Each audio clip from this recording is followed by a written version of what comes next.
তো বন্ধুরা, আমাদের প্রত্যেকের হাতে স্মার্টফোন থাকে, ঠিক আছে?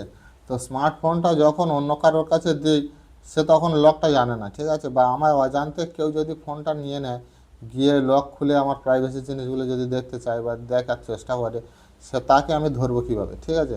তো সেটা আজকে তোমাদেরকে দেখাবো। তো যারা আমার চ্যানেলের নতুন, অবশ্যই সাবস্ক্রাইব করে পাশে থাকো। তো চলো বেশি দেরি না করে শুরু করি। তো প্রথমে তোমরা চলে যাবে তোমাদের প্লে স্টোরে, ঠিক আছে? প্লে স্টোরে যাওয়ার পর এখানে সার্চ করবে, ঠিক আছে? এখানে সার্চ বলে যে অপশান রয়েছে, এখানে তোমরা প্রেস করে দেবে।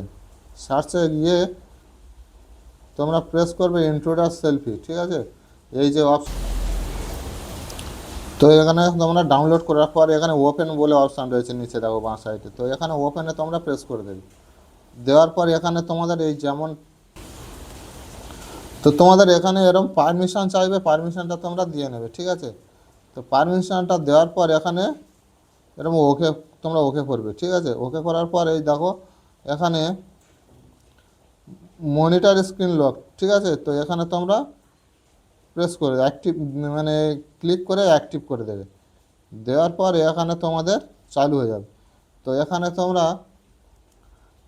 স্ক্রিনটা আনলক করবে, করার পর তোমাদের দেখিয়ে দিচ্ছি। দেখো এখানে এখানে আমার দুটো ফটো উঠে গেছে, দেখো। এখানে আমি ভুলভাল পাসওয়ার্ড মেরেছি, যার জন্য এই যে আমার সেলফিটা উঠে গেছে, ঠিক আছে? দুটো ফটো উঠেছে, দেখো। রং পাসওয়ার্ড মেরেছি, যার জন্য আমার এখানে উঠে গেছে। তো ভিডিওটা ভালো লাগলে অবশ্যই সাবস্ক্রাইব করে পাশে থেকো, আর যারা আমার চ্যানেলে নতুন অবশ্যই সঙ্গে থেকো। দেখা হচ্ছে পরের ভিডিও।